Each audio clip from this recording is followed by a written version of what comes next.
Basically جب نبی صلی اللہ علیہ وآلہ وسلم کی مبارک دعوت عام ہوئی تو مشرکین عرب تو آپ کو پتہ ہے امی تھے، ان پڑھ تھے، جاہل تھے، علم نام کی کوئی چیز نہیں تھی۔ انہوں نے کچھ لوگوں کو روانہ کیا یہود و نصارہ کے علماء کی طرف کہ تم لوگ ہمیں کچھ ایسے سوالات بتاؤ جو ہم جا کے نبی علیہ السلام سے پوچھیں، اور ان کے جواب پھر نبی علیہ السلام کو نہ آتے ہوں، پھر ہم کہیں گے ہاں جی اچھا نبی ہے جس کو یہ بات بھی نہیں پتہ۔ تو انہوں نے کل 4 سوالات کا انتخاب کیا۔ اس میں سے پہلا سوال تھا کہ اصحاب الکہف کون ہے، جس سے ریلیٹڈ میرا آلریڈی ایک کلپ ریکارڈڈ ہے، آپ یوٹیوب پہ دیکھ سکتے ہیں۔ دوسرا سوال انہوں نے کیا کہ یہ موسیٰ اور خضر علیہ السلام والا واقعہ اس کی کیا حقیقت ہے، اور تیسرا ذوالقرنین جو بادشاہ ہے جو یہودیوں کے لیے ایک منجی اور نجات دہندہ کی حیثیت رکھتے تھے، ان کا واقعہ کیا ہے، اور چوتھا سوال تھا روح کی حقیقت سے متعلق۔ تو یہ جو 4 سوالات ہیں ان کے جواب میں اللہ تعالیٰ نے اپنے محبوب صلی اللہ علیہ وآلہ وسلم کو ایجوکیٹ کیا، اور قرآن حکیم کی سورۃ الکہف 18 نمبر سورت نازل ہوئی جو پارہ نمبر 15 سے شروع ہو کر پارہ نمبر 16 میں مکمل ہوتی ہے، اور ان 4 سوالات کے جوابات دیے گئے، اور اسی کانٹیکس میں یاجوج اور ماجوج کا ذکر بھی اس میں آیا، اور اس کے علاوہ بھی دنیا پرستی کی جو مذمت ہے یہ مرکزی ٹاپک ہے سورۃ الکہف کا۔ انہی میں سے ایک یہ قصہ موسیٰ اور خضر ہے علیہ السلام۔ پہلے میں اسے جستہ جستہ کور کروں گا، قرآن، بخاری اور مسلم کو جوڑ کے ایک پورے کا پورا جو واقعہ بنتا ہے، اس کے بعد پھر میں انجینئرنگ کروں گا انشاءاللہ تعالیٰ، اس کی صحیح تعویل کیا ہے، اس کو مس کوٹ کس طریقے سے کیا جاتا ہے، اور اس کے پیچھے ریالٹی کیا تھی۔ یہ واقعہ سورۃ الکہف کے اندر 23 آیات کے اوپر پھیلا ہوا ہے، آیت نمبر 60 سے لے کر 82 تک، اور پارہ نمبر 15 کے آلموسٹ آخری حصے سے شروع ہو کے 16 نمبر میں یہ والا پورشن ختم ہوتا ہے سورۃ الکہف کا، آیت نمبر 60 سے 82 تک، جس میں قصہ موسیٰ اور خضر علیہ السلام، اور اس کا جو کانٹیکسٹ ہے واقعے کا وہ قرآن میں نہیں ہے، وہ کانٹیکسٹ صحیح بخاری اور صحیح مسلم کے اندر موجود ہے۔ صحیح بخاری میں یہ واقعہ کئی مقامات پہ امام بخاری نے نقل کیا ہے، لیکن جو سب سے ڈیٹیلڈ طریق آیا ہے وہ صحیح بخاری میں کتاب الانبیاء چیپٹر میں موسیٰ علیہ السلام کے اوپر جو باب ہے اس کے اندر انٹرنیشنل نمبر کے مطابق 3401 نمبر حدیث ہے، اور مسلم شریف کے اندر اوپر تلے 6 طرق آئے ہیں سیدنا موسیٰ اور خضر علیہ السلام کے واقعے سے ریلیٹڈ۔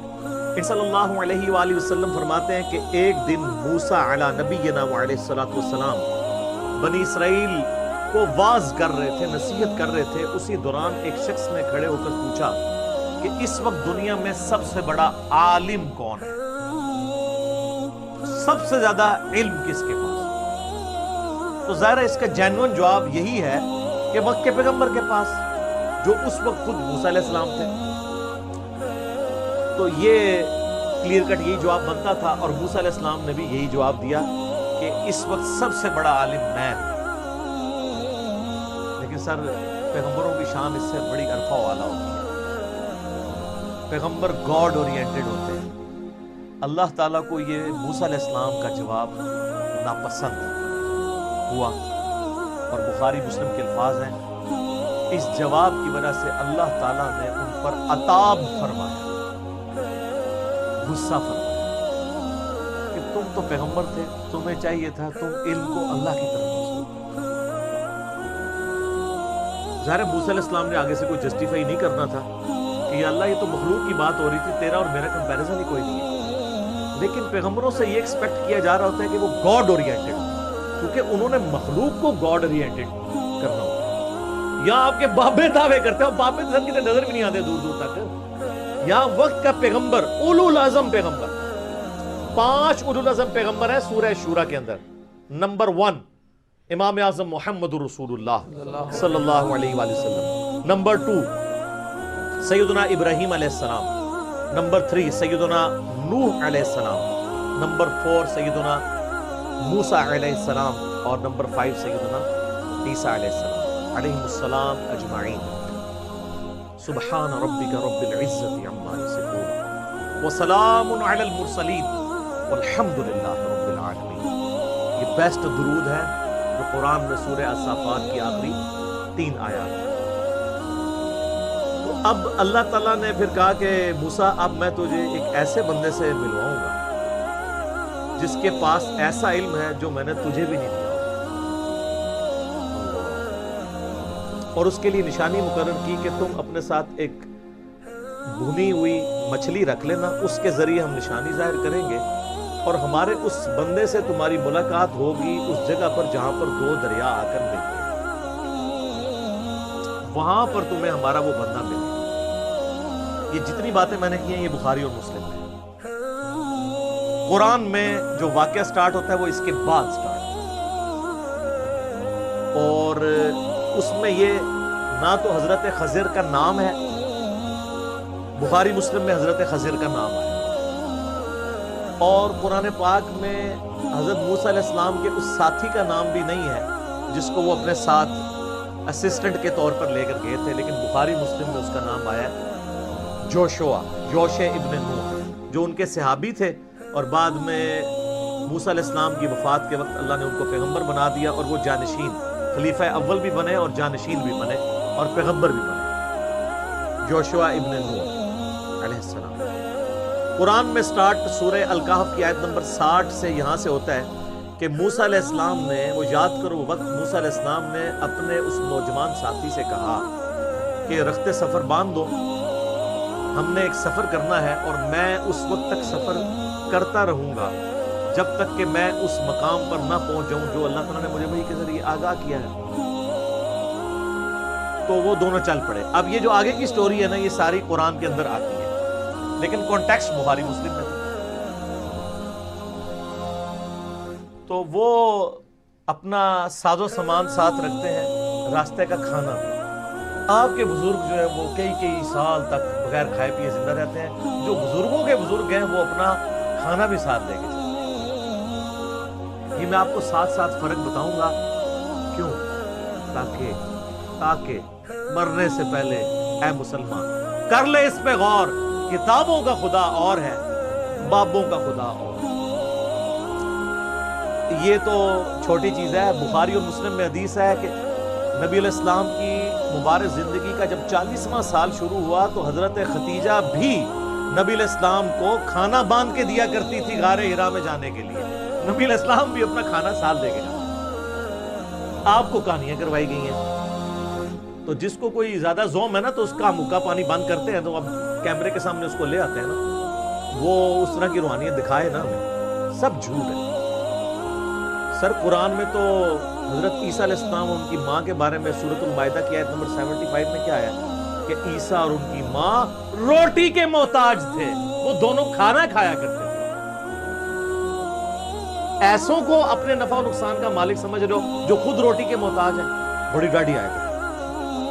تو عیسیٰ علیہ السلام بھی روٹی کے محتاج ہیں، تو آپ کے سارے بزرگ بابے جو اکثر ہے ہی جعلی ہیں، وہ اصلی بھی ہوں تو موسیٰ علیہ السلام کی جوتیوں کی خاک کے برابر بھی نہیں ہے، عیسیٰ علیہ السلام کی جوتیوں کی خاک کے برابر بھی نہیں ہے۔ تو وہ رخت سفر لے کے چلتے ہیں، بھنی ہوئی مچھلی، اور ایک جگہ وہ راستے میں آرام کرنے کے لیے چٹان کے پاس کھڑے ہوتے ہیں۔ قرآن میں تو بس اتنا ذکر ہے، بخاری مسلم میں آتا ہے کہ وہاں پہ حضرت موسیٰ علیہ السلام کو اونگ آ جاتی ہے، اور اسی دوران وہ جو مچھلی بھونی ہوئی مچھلی ہے، قرآن میں یہ ذکر بھی ہے کہ وہ بھونی ہوئی مچھلی جو ہے وہ زندہ ہو کے پانی کے اندر چلی جاتی ہے۔ یہ اب وہ نشانی تھی مردے کا زندہ ہوا۔ یہ منظر یوشع ابن نون دیکھ رہے ہوتے ہیں، لیکن وہ موسیٰ علیہ السلام کو بتاتے نہیں، کیونکہ وہ ان کے آرام میں خلل سمجھتے ہیں۔ جب موسیٰ علیہ السلام اٹھتے ہیں تو یوشع ابن نون بھول جاتے ہیں یہ بات، اور سورۃ الکہف میں یہ آتا ہے کہ وہ جب بعد میں ان کو جا کے یاد آتا ہے وہ کہتے ہیں مجھے شیطان نے بلا دیا۔ آگے جب چلتے ہیں نا تو حضرت موسیٰ علیہ السلام کہتے ہیں مجھے تھکاوٹ ہو رہی ہے تو وہ جو کھانا ہے وہ تو کھلاؤ نا مجھے. تو وہ کہتے ہیں حضرت وہ کھانا تو جب ہم وہاں رکے تھے نا چٹان کے پاس تو وہ مچھلی جو ہے نا میں نے دیکھا وہ زندہ ہوئی اور پانی میں چھلانگ لگی. اور نہ کیا تیرا بھلا ہو جائے اللہ دے بندے, وہی تو وہ جگہ تھی جہاں میں وہ بندہ ملنا تھا. تو قرآن کے الفاظ ہیں وہ الٹے قدم واپس پلٹتے ہیں. اب موسیٰ علیہ السلام کو بھوک بھی بھول جاتی ہے کیونکہ اصل تو چیز وہ ہے. اچھا ڈاکٹر سرار صاحب جب یہ واقعہ بیان کر رہے تھے نا بیان قرآن میں, تو کہتے ہیں کہ یہاں پہ علماء اور بزرگوں نے بتایا ہے کہ حضرت موسیٰ علیہ السلام کو تھکاوٹ اس لیے ہوئی کہ وہ اس سے آگے چلے گئے تھے جو اللہ نے ان کے لیے جگہ مقرر کی تھی. پہلے ان کو تھکاوٹ نہیں ہوئی. اب وہ فوت ہو چکے ہیں, اللہ تعالیٰ ان کی مغفرت کرے, ہمارے استاد ہیں. سر یہ بخاری مسلم میں لکھا ہے کہ نبی علیہ السلام نے فرمایا ہے کہ حضرت موسیٰ علیہ السلام کو تھکاوٹ اس لیے ہوئی کہ وہ اس مقام سے آگے چلے گئے تھے. یہ بزرگوں نے نہیں فرمایا. ہمارے ہاں احادیث بھی بزرگوں کے نام سے ہیں, ان بزرگوں کے کہ جنہوں نے حدیثوں کے ترجمے بھی کبھی نہیں کیے, پڑھنا تو دور کی بات. سر بخاری کا پہلا ترجمہ 1920 میں ہوا ہے. آج 100 سال بمشکل ہوئے ہیں اور اسلام آئے ماشاءاللہ آپ کہتے ہیں 1000 سال ہو گئے. یہ 1000 سال بزرگ کیا کرتے رہے ہیں؟ نہ قرآن ٹرانسلیٹ کیا ہے, نہ بخاری کیا ہے. آپ کے خدمات ہیں دین کے لیے. پھر میں اور طرف سے صلوات بر محمد و آل محمد, اللہم صلی علی محمد و علی آل محمد. اچھا وہ واپس آتے ہیں تو اس جگہ پہ ایک شخص کو دیکھتے ہیں جو کہ ایک چادر اوڑھ کے بیٹھا ہوتا ہے اور وہ بھی انتظار میں ہوتا ہے. اس کو بھی اللہ تعالیٰ نے ڈیوٹی لگائی ہوئی ہے کہ میرا پیغمبر آ ہے. تو حضرت موسیٰ علیہ السلام اسے سلام کرتے ہیں, وہ آگے سے سلام کا جواب دیتا ہے.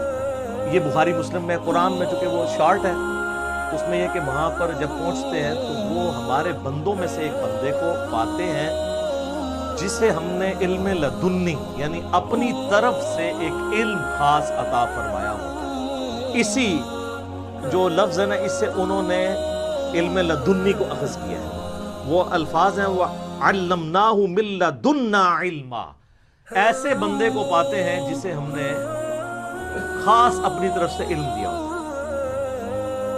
بخاری مسلم کے الفاظ یہ ہیں کہ حضرت موسیٰ علیہ السلام کو وہ بندہ کہتا ہے کہ حضرت اللہ تعالیٰ نے کچھ علوم مجھے ایسے سکھائے ہیں جو آپ کو نہیں سکھائے, اور کچھ علوم آپ کو ایسے سکھائے ہیں جو مجھے نہیں سکھائے. یہ ڈنڈی مار جاتے ہیں بابے, یہ نکال دیتے ہیں اس میں سے, یہ ڈسکس ہی نہیں کرتے, کیونکہ یہ بتانا چاہتے ہیں کہ جو ننگے پیر ہوتے ہیں نا, حالانکہ خضر علیہ السلام کہیں نہیں آیا کہ وہ ننگے تھے, الٹا یہ آتا ہے انہوں نے چادر اوڑھی ہوئی تھی. یہ تو نکروں والے ہوتے ہیں نا بزرگ کے, بزرگ جو ہوتے ہیں, تو چادر اوڑھی ہوئی تھی باقاعدہ. اور ساتھ وہ کہہ رہے ہیں حضرت خضر علیہ السلام حضرت موسیٰ علیہ السلام سے کہ اللہ نے آپ کو ایسے علوم سکھائے ہیں جو مجھے نہیں سکھائے, اور مجھے ایسے سکھائے ہیں جو آپ کو نہیں سکھائے. یعنی at the end of the day نہ مجھے آپ پہ کوئی برتری ہے نہ آپ کو مجھے. اور یہاں پہ وہ ڈاکٹر طارق قادری صاحب انڈیا گئے نا تو کہتے ہیں نبی کو دیکھو ولی سے سیکھ رہا ہے, نعوذ باللہ, اور خضر کو ولی بنا کے پیش کرتے ہیں, نعوذ باللہ. وہ تو میں انشاءاللہ اس میں اینڈ پہ کلاس لوں گا نا کہ وہ ولی کہاں سے ہے. جس کا یہ عقیدہ ہے نا کہ کوئی غیر نبی کسی نبی کا استاد ہے, اس سے بڑا کوئی گستاخ رسول نہیں. ہمارے نبی علیہ السلام کا استاد ہے نا جبرائیل, تو وہ پیغمبر ہے فرشتوں کا, غیر پیغمبر وہ بھی نہیں ہے, یہ یاد رکھیے. حضرت میکائیل علیہ السلام بھی پیغمبر ہیں, اسرافیل بھی پیغمبر ہیں, اور ملک الموت اسرائیل نام بھی ثابت ہے تفسیر تبری کے اندر ہمارے سلف سے. قرآن میں ملک الموت ہے, وہ بھی پیغمبر ہیں. پیغمبر پیغمبر کا استاد ہو سکتا ہے, غیر پیغمبر پیغمبر کا استاد نہیں ہوتا. اور ان کی پوری ڈاکٹرن اس پہ کھڑی ہے کہ جو بابے ہیں نا وہ نعوذ باللہ پیغمبروں کو سکھائیں گے. اور اسی وجہ سے وہ مثنوی مولانا روم کے اندر بھی وہ گوشت کاٹنے والا واقعہ, میرا خیال آپ تو کوئی بھول کے بھی نہیں بیان کرے گا جو کچھ ہم نے مثنوی مولانا روم کے ساتھ کر دی ہے. مولانا روم کو اگر ایک ایسا میس پہنچ جائے نا وہاں پہ جہاں پہ بھی وہ ہیں, تو وہ بھی ایک بار ان کی روح تڑپ اٹھے گی کہ یار چلو 700 سال بعد سے ہی کم از کم کسی نے میری کہانی کو پکڑا تو ہے. جو میں لکھ کے چلا گیا تھا اور کسی کی جرت نہیں ہوتی تھی, لوگ روب میں تھے. اور حضرت موسیٰ علیہ السلام کی انہوں نے سارے واقعات موسیٰ علیہ السلام کے بارے میں, وہ کنگھی کرنے والا واقعہ, تو میں انہوں نے بار بار کہا موسیٰ دا تسی چنڈ نہیں سہ سکتے, بخاری مسلم میں آتا ہے ملک الموت کو تھپڑ پڑا تھا نا، اس کی آنکھ نکل گئی تھی. تو آڈی سارے دی بوتیاں جڑیاں نے سجنیاں قیامت والے دن. جدوں موسیٰ علیہ السلام نے کہا وہ کیڑا ہوئے جڑا میرے بارے واقعات بیان کرتا سی تے جناب شعر لکھتا سی، ادھر لے آؤ نا ذرا میں دساں. اور ایک موقع پیا سی نا قبطی نو مر گیا سی. تو سیدنا موسیٰ علیہ نبینا علیہ السلام سے جب وہ یہ بات کرتے ہیں نا حضرت خضر کہ آپ کو ایسے علوم سکھائیں جو مجھے نہیں سکھائے، اور آپ مجھے کچھ علوم اللہ نے ایسے سکھائے جو آپ کو نہیں سکھائے. تو کہتے ہیں حضرت میں اسی کے لیے تو حاضر ہوں کہ آپ مجھے ذرا سکھائیں. تو انہوں نے کہا کہ اے موسیٰ تم میرے ساتھ صبر نہیں کر سکو، یہ قرآن کے الفاظ ہیں، اور تم صبر کیسے کر سکتے ہو جب کہ تمہیں ان واقعات، ان تکوینی امور کے حقائق نہیں پتہ ہوں گے. تو تمہارا یہ نیچرل ہے صبر نہ کرنا، کیونکہ تم ظاہر میں جو کچھ دیکھ رہے ہوگے تو اس کا وہ اس چیز کی متقاضی ہے کہ تم اس کے خلاف بولو. تو وہ کہتے ہیں جی آپ مجھے ساتھ رکھیں، میں انشاءاللہ آپ مجھے صابر پائیں گے، میں کچھ اس کے اگینسٹ نہیں بولوں گا جو کچھ بھی آپ کریں گے. لیکن حضرت خضر نے پہلے ہی بتا دیا تھا، اس لیے نہیں کہ ان کو علم غیب تھا، اس لیے کہ جو کچھ انہوں نے بعد میں کیا ہے نا، تو کوئی بھی ذی شعور شخص جس کو تھوڑا سا بھی دین کا علم ہے وہ اس کو کنڈیم کرے گا. تو وہ کہتے ہیں کہ چلو. تو ایک جگہ سے گزرتے ہیں جہاں پہ ایک کشتی ہوتی ہے، غریب لوگوں کی کشتی. اس میں وہ بیٹھتے ہیں، تو بیٹھتے ہی حضرت خضر علیہ السلام اس کا ایک تختہ توڑ دیتے ہیں. بخاری مسلم میں آتا ہے کہ وہ اتنے شریف لوگ ہوتے ہیں کہ وہ ان کو آؤٹ سائڈر اور مہمان سمجھ کے کرایہ بھی نہیں لیتے. تو حضرت خضر علیہ السلام جب تختہ توڑ دیتے ہیں تو موسیٰ علیہ السلام کہتے ہیں کہ یہ تم نے بڑا برا کام کیا ہے. ایک طرف ان کی شرافت کو کرایہ بھی انہوں نے لیا اور تم نے ان کی کشتی کا تختہ توڑ دیا. تو حضرت خضر کہتے ہیں میں نے تمہیں پہلے کہا تھا نا تم صبر نہیں کر سکو گے. تو قرآن کے الفاظ ہیں کہ وہ کہتے ہیں کہ حضرت میرے پر نرمی فرمائیں، اس دفعہ مجھے چھوڑ دیں، آئندہ میں آپ سے سوال نہیں کروں گا. کیونکہ انہوں نے کہا تھا، اس میں الفاظ ہیں سورۃ الکہف میں کہ جب تک میں خود نہ بیان کر دوں تم نے مجھ سے سوال نہیں کرنا. تو وہ تھوڑا آگے چلتے ہیں. اب یہ تو شاہی کوئی نہیں تھی جو آگے انہوں نے کیا. انہوں نے ایک بچہ دیکھا، خوبصورت، بظاہر دیکھنے میں نورانی شکل، اس کو قتل کر دیا. بخاری مسلم کے الفاظ ہیں کہ پکڑ کے انہوں نے نا اس کی گردن ہی مروڑ دی، منکا ٹوٹ گیا تو بندہ فارغ. تو سر پیغمبر یہ منظر دیکھ سکتا ہے؟ اس پہ تو حضرت موسیٰ علیہ السلام نے اس سے بھی سخت کومنٹ کیے. انہوں نے کہا کہ تو نے کتنا برا کام کیا ہے کہ تو نے ایک جان کو ناحق قتل کر دیا، بے شک تو نے یہ بہت برا کام کیا. تو حضرت خضر کہتے ہیں کہ میں نے تمہیں پہلے ہی کہا تھا تم صبر نہیں کر سکو گے. تو حضرت موسیٰ علیہ السلام کہتے ہیں کہ اس دفعہ تو میرا یہ عذر قبول کر لیں، اب اگر میں بولا نا تو ٹھیک ہے، میں آپ سے پھر مجھے الگ کر دیجیے. اب یہ خود انہوں نے شرط طے کر لیا، ورنہ تو پتہ نہیں کتنے حقائق کھلتے. بلکہ بخاری مسلم میں الفاظ ہیں، نبی علیہ السلام کہتے ہیں کاش موسیٰ علیہ السلام صبر کرتے تو ہمیں اور کئی باتیں پتہ چل جاتی اللہ کے تکوینی امور میں. لیکن وہ اللہ کی حکمت تھی. آگے چلتے ہیں تو ایک گاؤں میں جاتے ہیں. اب ظاہر گاؤں میں یہ آؤٹ سائڈر ہوتے ہیں، ان کو کوئی بھی بندہ کھانا دینے کے لیے بھی تیار نہیں ہوتا، کوئی مہمان نوازی کرنے کے لیے تیار نہیں ہوتا. الٹا وہاں پہ ایک دیوار ہوتی ہے جو گرنے کے قریب ہوتی ہے. حضرت خضر علیہ السلام اس کو سیدھا کر دیتے ہیں. اس کے باوجود اس گاؤں کے لوگ نہیں کہتے کہ یار انہوں نے مفت میں ہمارا اتنا بڑا کام کیا، چلو 2 وقت کی روٹی ہم ان کو 1 وقت کی روٹی تو دے دیں، کم از کم مہمان ہے. بغیر معاوضے کے وہ کرتے ہیں. تو حضرت موسیٰ علیہ السلام کہتے ہیں یار تم اس کے عوض ہی کم از کم ان سے کھانے ہی مانگ لیتے. یہ تو ایسے لوگ ہیں اور تم ان کے ساتھ یہ کر رہے ہو. چلو کھانا ہی مانگ لو یار، اس کے عوض مزدوری کے طور پہ. بھوک لگی ہوئی تھی نا سر. یہ جو 10-10 سال تک بغیر کھائے پیے زندہ بزرگ رہتے ہیں نا، انبیاء کرام تو اوریجنل والے بزرگ ہوتے ہیں نا. آپ کے بزرگ تھیوریٹیکل ہیں جو ایگزسٹ بھی نہیں کہیں کرتے.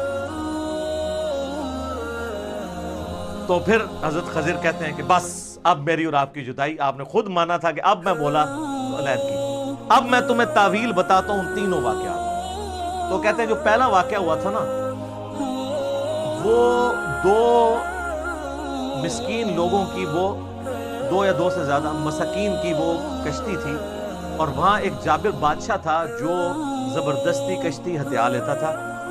تو میں نے ارادہ کیا کہ اس کی کشتی کا تختہ توڑ دوں تاکہ اس کے اندر ایک ایسا عیب پیدا ہو جائے کہ بادشاہ جب وہ دیکھے نا یہ ٹوٹی ہوئی کشتی ہے تو وہ ان سے کشتی نہ چھینے. تختہ تو پھر بھی لگ جائے گا، اگر پوری کشتی چلے گی تو غریب لوگ اپنا کس طرح گزر بسر کریں گے. تو اس کا مطلب صحیح کام کیا انہوں نے، لیکن یہ چیز چھپی بھی تھی. اور ان کا وہ جو بچہ تھا نا، اس کے ماں باپ بڑے نیک تھے، اور ہمیں اس چیز کا خدشہ ہے کہ یہ بچہ طغیانی کی زندگی گزارے گا اور بڑا ہو کر اپنے ماں باپ کو بھی گمراہ کر دے گا. بخاری مسلم کے الفاظ ہیں کہ اس نے اپنے ماں باپ کو بھی کافر کر دینا تھا. اس کی محبت کے اندر ماں باپ نے ڈی ٹریک ہو جانا تھا، اور اللہ تعالیٰ اس کے بدلے اس کو نئی اولاد دے دے گا. بخاری مسلم کے الفاظ ہیں کہ نئی نیک اولاد دے دے گا جو ان کے لیے آنکھوں کی ٹھنڈک بنے گی. دوسری بھی جسٹیفیکیشن درست ہوگی. تیسرا انہوں نے کہا کہ وہ جو دیوار تھی نا، وہ دو یتیم لوگوں کی دیوار تھی، اور گاؤں کے لوگ جو اتنے بے حس لوگ ہیں کہ وہ مہمانوں کو کھانا نہیں کھلا رہے، اس دیوار کے نیچے ان کے آباء و اجداد کا خزانہ دفن تھا. ان کا باپ ایک نیک آدمی تھا. یہاں پہ الفاظ ہیں تمہارے رب نے یہ ارادہ کیا کہ اسے سیدھا کر دیا جائے تاکہ جب وہ بڑے ہوں تو اپنے باپ کا خزانہ اس میں سے حاصل کر لیں، کیونکہ وہ بچے چھوٹے چھوٹے ہیں. ابھی دیوار گر جاتی، خزانہ باہر آ جاتا، تو جو گاؤں والے مہمانوں کو وہ ایک روٹی دینے کے لیے تیار نہیں ہیں، اتنے کنجوس ہیں، تو انہوں نے ان کی دولت ہتھیار لینی تھی. جب بڑے ہوں گے تو اللہ اپنی رحمت سے ان کے لیے ایسا معاملہ ظاہر کرے گا کہ وہ دولت ان تک پہنچ جائے گی. تو تمہارے رب نے یہ ارادہ کیا، تو اس لیے میں نے وہ دیوار سیدھی کر دی. اور اسی پہ سورۃ الکاف کی آیت نمبر 82 کے اوپر یہ آیت کنکلوڈ ہوتی ہے، آخری آیت اس واقعے سے ریلیٹڈ. اور وہ الفاظ ہیں سورۃ الکہف کی آیت نمبر 82 کے کہ حضرت خضر علیہ السلام کہتے ہیں کہ یہ جو کچھ بھی ہوا یہ تمہارے رب کے ارادے سے ہوا، اور تمہارے رب نے یہ ارادہ کیا کہ ایسا کیا جائے. اور اس کے بعد کنکلوژن کن الفاظ پہ ہے، وہ کنکلوڈنگ ہے، وہ آپ کو بات سمجھ آ جائے گی کہ یہ پورے کی پوری واقعے کی تعویل کیا بنتی ہے. اعوذ باللہ من الشیطان الرجیم. وَمَا فَعَلْتُهُ عَنْ أَمْرِي، میں نے اپنی مرضی سے یہ کام نہیں کیا. اگر کوئی شخص یہ کہے کہ میں نے اپنی مرضی سے نہیں کیا اور کیا اس نے تو مراد ہے اسے گائیڈ لائنز کس سے مل رہی ہیں؟ اللہ سے. اور اس سے پہلے اسی آیت میں آیا ہے فَأَرَادَ رَبُّكَ أَن يَبْلُغَا أَشُدَّهُمَا، تیرے رب نے یہ ارادہ کیا کہ جب یہ بچے جوان ہو جائیں اس وقت دولت ظاہر ہونی ہے. وَمَا فَعَلْتُهُ، آگے بیچ میں الفاظ پھر اینڈ پہ وَمَا فَعَلْتُهُ عَنْ أَمْرِي ذَلِكَ تَأْوِيلُ مَا لَمْ تَسْتَطِعْ عَلَيْهِ صَبْرًا، یہ ہے ان باتوں کی تعویلات جس پہ تم صبر نہیں کر سکتے. یہ سر یہ پورا واقعہ ہے. اس سے کوئی خلاف شرع کام ثابت نہیں ہوتے، اس لیے کہ جب آپ نے گیر ہی الٹا لگا دیا تو آپ کو بات سمجھ نہیں آئے گی. سب سے پہلے یہ سمجھیں کہ حضرت خضر علیہ السلام ہے کون.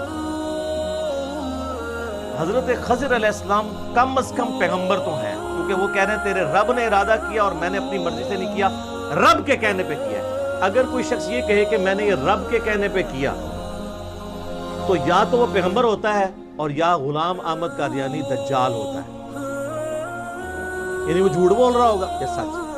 تو ظاہر ہے یہ پیغمبر تھے. اور پیغمبر بھی تھے. اب اس میں اختلاف ہے کہ وہ انسانوں کے پیغمبر ہیں یا فرشتوں کے.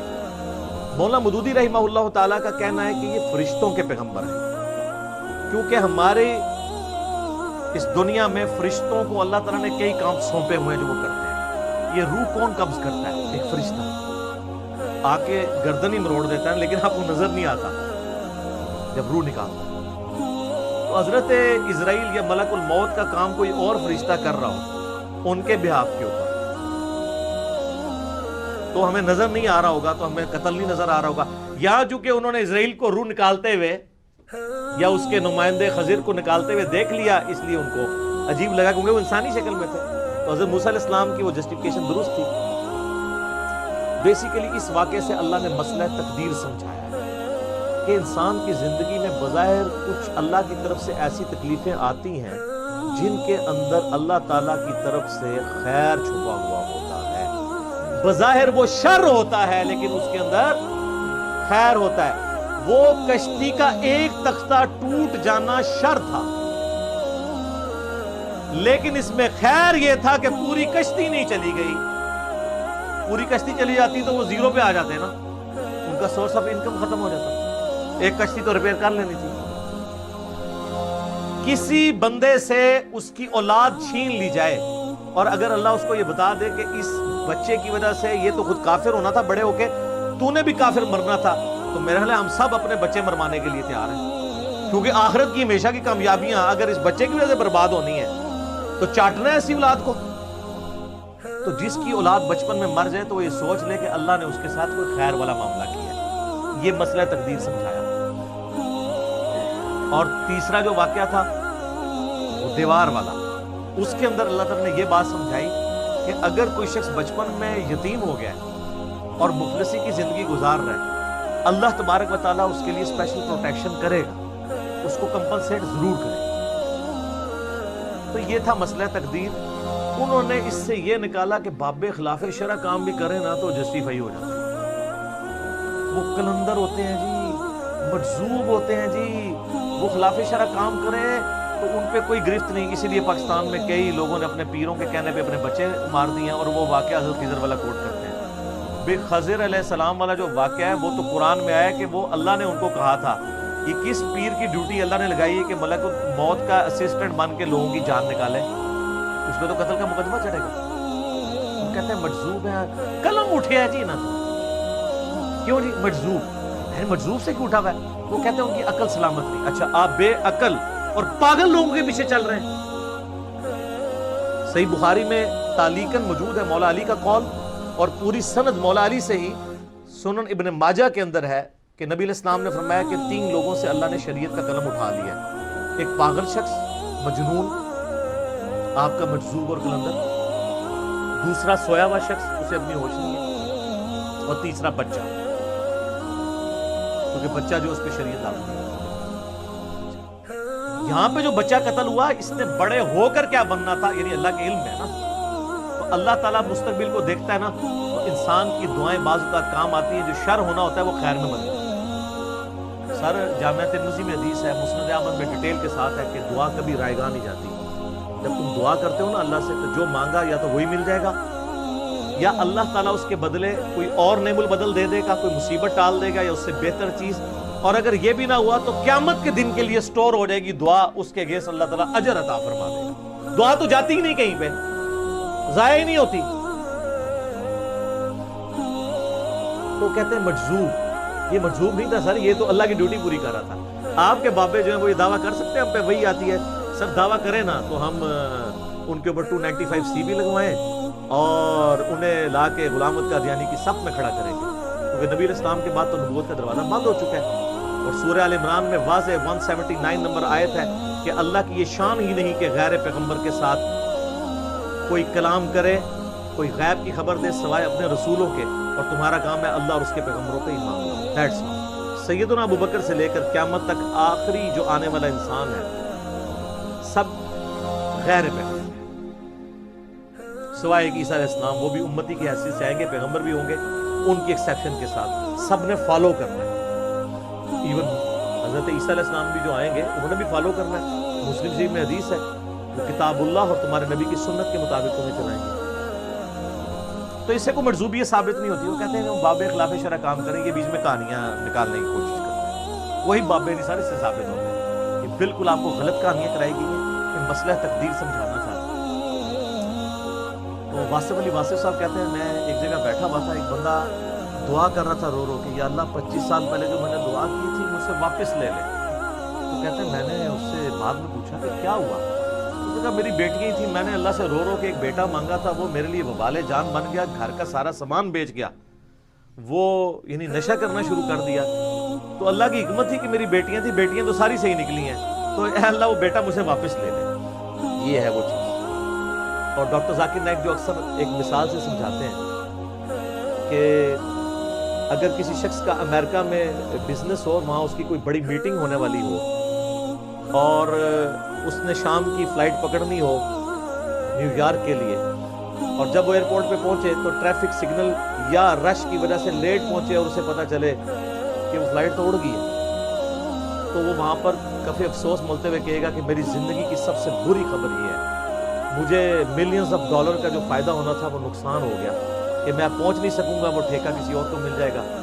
اور اسی افسردگی کے عالم میں وہ اپنی گاڑی میں واپس گھر آ رہا ہو اور راستے میں اسے ٹیکسٹ میسج آئے یا کوئی خبر اس تک پہنچے کہ ابھی ابھی جو نیو یارک کے لیے فلائٹ اڑی تھی وہ کریش کر گئی ہے، تو کیا کہے گا؟ الحمدللہ۔ اور وہ 5 منٹ پہلے جو اس کی زندگی کی سب سے بری خبر تھی وہ اس کی زندگی کی سب سے اچھی خبر ثابت ہو جائے گی کہ یار شکر ہے مجھے یہ سننے کو ملا کہ وہ اڑ گئی ہے، میں بیچ میں بیٹھا نہیں ہوا تھا۔ یہاں پہ بھی یہی ہے کہ شکر ہے اللہ نے وہ بیٹا لے لیا، اس نے تو مجھے بھی کافر مار دینا تھا، شکر ہے وہ کشتی کا تختہ ہی ٹوٹا، پوری کشتی نہیں ٹوٹ گئی۔ اس میں یہ بھی چیز ہے کہ اگر کسی شخص کو کوئی مرض لاحق ہو جائے تو وہ کسی کی ٹانگ ٹوٹ گئی یا آنکھ ضائع ہوگی، وہ شکر ادا کرے کہ آنکھ ضائع ہوئی ہے، ایمان تو ضائع نہیں ہوا، ایک آنکھ تو سلامت ہے۔ کسی کی بینائی کمزور ہو گئی ہے تو وہ یہ دیکھے کہ نابینا لوگ بھی تو ہیں۔ جو مسلم شریف میں حدیث ہے ہمیشہ اپنے سے نچلے کو دیکھو تو تمہیں اللہ کی نعمتوں پہ شکر نصیب ہو۔ ہر ایک سے نیچے کوئی نہ کوئی ہوتا ہے، اور ہم تو اربوں لوگوں سے اوپر ہیں یار۔ توحید کی دولت جس کے دل کے اندر ہے، کم از کم وہ ڈنکے کی چوٹ پہ 7 ارب انسانوں سے تو بہتر ہے نا، کروڑوں نہیں اربوں۔ پھر جو 1.5 ارب مسلمان ہیں ان میں بھی توحید خالص کتنوں کے اندر ہے، تو اللہ کا شکر ادا کریں۔ اس کے اندر یہ چیز سمجھائی گئی ہے کہ اللہ کی تقدیر پر راضی ہو۔ اچھا یہ واقعہ اتنا غیر معمولی ہے کہ صوفیاء تو یہ غلط رسم نکالتے تھے نا، جو منکرین حدیث ہے نا ان کو بھی یہ واقعہ سمجھ نہیں آتا تھا، وہ بھی عجیب و غریب تعویلات کرتے ہیں۔ حتیٰ کہ آج سے تقریباً 10 سال پہلے کی بات ہے، ایک مجھے منکرین احادیث میں سے ایک شخص ملا، تو میں نے اس کو کہا کہ مجھے قرآن پہ حلف دو ایمانداری سے، اگر یہ واقعہ بخاری مسلم میں ہوتا اور قرآن میں نہ ہوتا، وہ کہتا میں کبھی بھی اس illogical واقعے کو نہ مانوں۔ تو میں نے کہا یہ میں نے تمہیں اس لیے منوائی ہے بات تاکہ تمہیں پتہ چلے کہ جب تم کسی چیز کو وحی سمجھتے ہو تو اس کی تعویل کر کے مانتے ہو، تو ہمارے لیے سنت بھی وحی کے درجے میں ہے، کیونکہ 2 سورسز ہیں۔ میری وہ آپ مجلس نمبر 96 دیکھ لینا غامدی صاحب کے اوپر، اس میں میں نے یہ سارے پوری ڈاکٹرن کلیئر کی، قرآن اور سنت 2 پینل میں سورسز۔ تو تم احادیث کا مذاق کیوں اڑاتے ہو؟ اس واقعے کا مذاق کیوں نہیں اڑاتے؟ کیونکہ قرآن کے اندر ہے تو تعویل پیش کرتے ہو، تو ہم بھی ہر اس بات کی تعویل پیش کریں گے جس پہ تم اعتراض کرتے ہو صحیح احادیث پہ۔ جو جھوٹی روایتیں ان کو تو ہم بھی نہیں مانتے، تو یہ ان کے گلے کا کانٹا بھی تھا واقعہ۔ لیکن اللہ کا شکر ہے یہ واقعہ نہ قرآن کے اندر ہو تو قرآن کا ایک بہت بڑا مضمون ہی مس ہو جائے۔ مسئلہ تقدیر پہ میں نے 4 لیکچر دیے ہیں، 7.5 گھنٹے کی آلموسٹ گفتگو ہے۔ مسئلہ نمبر 104 A B C اور 103 نمبر 200 آیات 50 مقامات سے قرآن کے میں نے کور کیے ہیں۔ یہ تو ٹاپک ہی بہت بڑا ہے۔ قرآن پاک کا ایک ایک لفظ جو ہے نا وہ ضروری ہے، ایک لفظ بھی آپ کم کر دینا تو قرآن میں ہدایت کے اعتبار سے نقص رہ جائے گا۔ اب اگر یہ واقعہ آپ نکال دیں تو اتنا بڑا ٹاپک مسئلہ تقدیر انریزالوڈ رہنا، تو بڑی حکمت ہے اس واقعے کی۔ یہ اللہ تعالیٰ کی طرف سے ایک یونیک چیز ہے، بشرطے کہ اسے مس یوز نہ کیا جاتا۔ تو میں نے آپ کو اس کی صحیح تعویل بتائی ہے کہ اس کا مطلب یہ نہیں، یہ بات ہے۔ اچھا خضر کے حوالے سے بڑا کچھ مشہور ہے، وہ کہتے ہیں مسلم شریف میں ایک حدیث ہے کہ قرب قیامت میں دجال کے خلاف جو وہ ایک سید الشہداء کھڑا ہوگا نا، جس کو دجال ایک دفعہ قتل کرے گا، میں نے کئی دفعہ واقعہ سنا ہے۔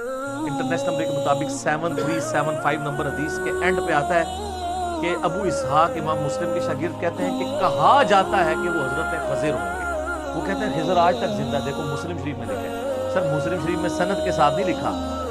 امام ابو اسحاق جو امام مسلم کے شاگرد ہیں انہوں نے کہا کہ کہا جاتا ہے، نبی علیہ السلام سے انہوں نے منسوب نہیں کیا۔ اور سر یہ تو تبا تابعی ہے، مسلم کے مقدمے میں لکھا ہوا ہے کہ تابعی بھی اگر کوئی بات رسول اللہ کی طرف منسوب کرے نا اور وہ سند نہ بیان کرے تو مردود ہے۔ تو امام مسلم کا شاگرد اگر کہتا ہے کہ کہا جاتا ہے، سن آگے سننی، وہ بات نہیں ایکسیپٹیبل ہوگی۔ اور انہوں نے بھی کوئی اسے آن نہیں کیا، انہوں نے کہا پبلک میں مشہور ہے، کوئی غضب نہیں۔ وہ اس زمانے میں کوئی مومن ہو تو اس کو دلیل کے طور پر پیش کرتے تھے. میں نے کلیئر کر دیا. وہ کہتے ہیں خضر کی حکومت پانیوں پہ ہے, پانیاں تھے حکومت. اچھا آپ کو پتہ ہے یہ موسیٰ اور خضر والا واقعہ جو ہے یہودیوں کے ہاں بھی ملتا ہے, لیکن وہ خضر کی بجائے اس واقعے کو حضرت الیاس کی طرف منسوب کرتے ہیں, اور تالمود کے اندر ملتا ہے یہ واقعہ. قرآن نے اصلاح کر دی ہے کہ وہ نہیں تھے, بخاری مسلم میں ہے کہ وہ خضر تھے. باقی واقعہ ان کے ہاں بھی ملتا ہے, وہ مانتے ہیں اس واقعے کو. تو وہ کہتے ہیں پانیوں پہ حکومت ہے. اچھا جی سبزے پہ حکومت ہے. سبزے پہ حکومت نہیں, وہ بخاری میں حدیث ہے کہ نبی علیہ السلام نے فرمایا خضر کا نام خضر اس لیے پڑا کہ ایک خشک زمین پہ بیٹھے تھے, جب اٹھے تو وہاں پہ کھیت اگائے, ہریالی ہو گئی, اور عربی میں خضر کہتے ہیں گرین کلر والا, تو اس کی وجہ سے ان کا نام خضر پڑ گیا. تو وہ تو فرشتوں کے ساتھ ہے ایسا معاملہ, قرآن پاک میں نہیں آتا. یہ بچڑے کے اندر جو وہ ایک مٹھی سامری جادوگر نے جو ڈالی تھی, وہ قرآن میں موجود ہے نا کہ وہ مٹھی کہاں سے لی تھی. اس نے فرشتے کو دیکھ لیا تھا, فرشتے کے جو قدموں کے نشان تھے نا, وہاں سے اس نے وہ مٹھی بھرے گی اور وہ سونے کے بچڑے میں ڈالی تو اس میں سے باہر نکلنا شروع ہوگی. ظاہر ہے وہ فرشتوں کے ساتھ تو اللہ نے یہ چیزیں ایسی اٹیچ کی ہیں. یہاں پہ بھی خضر ایک فرشتہ ہے, وہ جہاں پہ بیٹھتے ہیں وہاں پہ سبزہ اگایا جاتا ہے. پانیوں پہ حکومت کہاں سے ہے سر؟ پانی پہ اللہ کی حکومت ہے سر. ابھی پیچھے جانا, اسی لیے تو سر ہم کہتے ہیں کہ مرنے سے پہلے ہے مسلمان کر لے اس پہ غور. کتابوں کا خدا اور ہے, بابوں کا خدا اور. ہم آپ کو کتابوں کے خدا کا تعارف کروا رہے ہیں, اور جب آپ غور کریں گے آپ جھوم کے ضرور کہیں گے کیا کہ نہ میں وابی نہ میں بابی, میں ہوں مسلم علمی کتاب.